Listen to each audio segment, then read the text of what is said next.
say depression, anxiety, keep it to those symbols. Like we can always work into addictions if you want later on. But for right now is that, so anybody who's been through emotional trauma, abuse, physical, sexual, you name it, like one event or reoccurring events can create multiple emotions. Like say when my father suddenly died, you know, people are like, you must be sad. I'm like, wow, I wish I was just sad. It's like, I'm sad that he's gone. I'm angry that he's gone.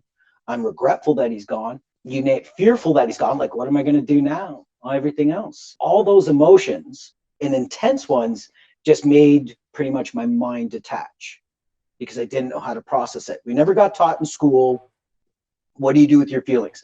What do you do when you're angry? What do you do when you're fearful? What do you do when you're sad? No one taught us. And especially for men, the stigma, you know, rub some fucking dirt in it. You don't talk about it. Just move along, you know? And if it's life's that rough, then have a drink, have something to smoke, and you can see the cycle that continues.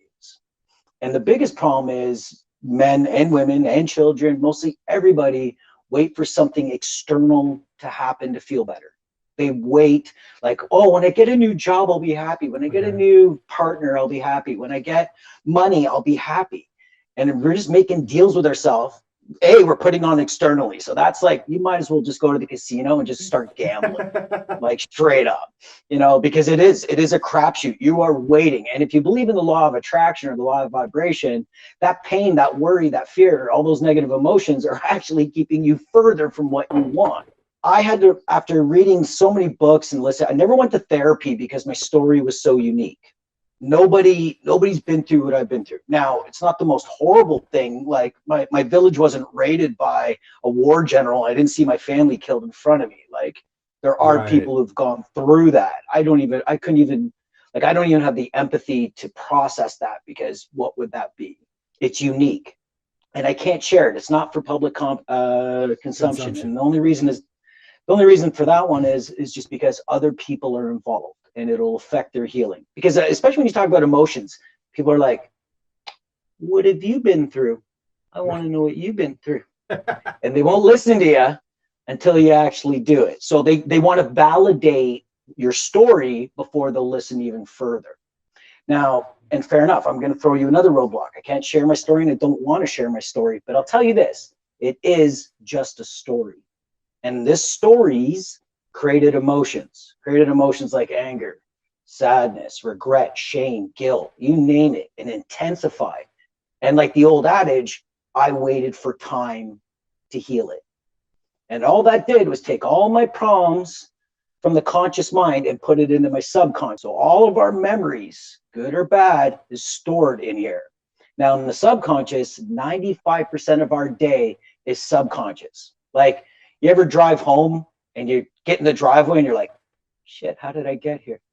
Your subconscious got you there while your conscious mind was playing around problems, whatever, this and that, not being happier in the present moment. It is what it is. I'm not here to judge. I go through the same things. What I did learn was that, like, say depression or what you've been through in life, any type of trauma, the one thing you haven't done is you haven't accepted it. You have never told yourself, it's okay, I'm okay, it's going to be okay. Nor have you surrendered to the feelings. Yes, this does mean crying. But look at it this way. Babies cry, adults surrender. The mind has created so many powerful thoughts, feelings, chemicals in the body that it needs a powerful release. And it doesn't get more powerful than the tears. The other thing we haven't done with our past, we haven't forgiven it. We haven't forgiven the people who harmed us. Maybe it's a person, maybe it's God, maybe it's whoever.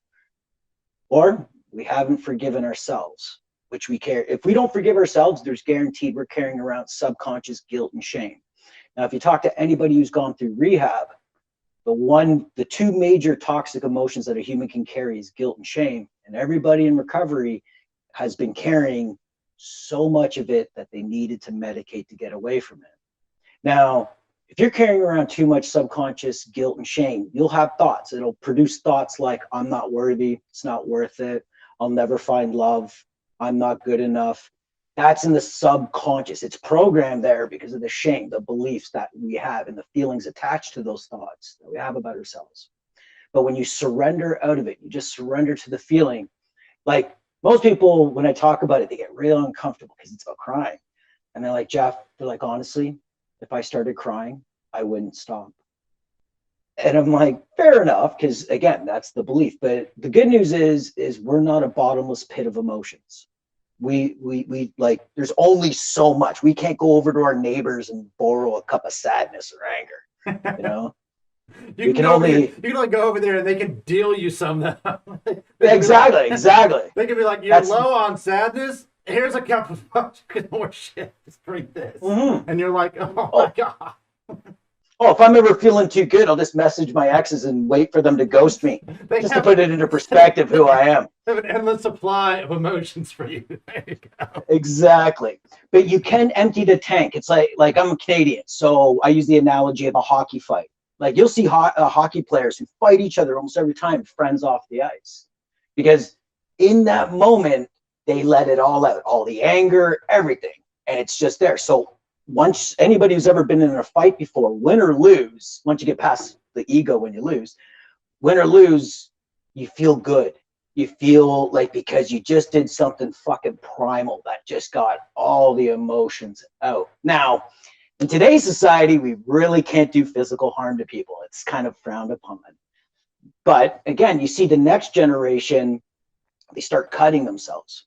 Right. Because they still have the anger. They still have, you know, grown up in shit homes, this and that, got the problems. But it's so frowned upon to even any type of aggression that they cut themselves. Right. It's the most horrifying fucking thing I've ever seen. And yeah, my son, he's not 14 anymore, he's 24, but when he was 14, he one time he opened the door and he leaned into the fridge and I just saw his arm shredded. Yeah. Now me and my brother, like that too. as a parent, you don't know, like I felt about this big and all I kept thinking was my baby's harming himself. And me and my brother grew up as tough guys, if you will, bullies for better case of a word. You know what I'm saying?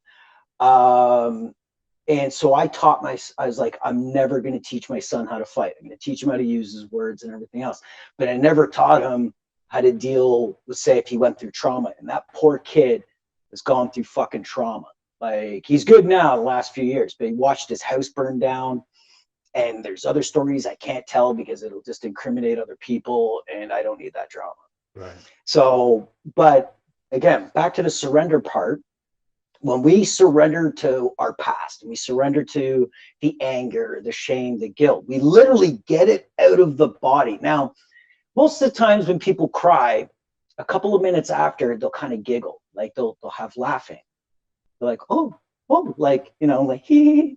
Because what happened was you got so much negative energy out and the body wants to go back to its homeostasis that in that moment, you feel at peace. That is the power of surrender. It transcends your emotions. It transcends sadness, guilt, shame, anger, whatever have you, into peace, love, and joy. Not all the time. We don't live in that kind of a world right now. We are more divided, more segregated than I've ever seen on 46 years on this planet.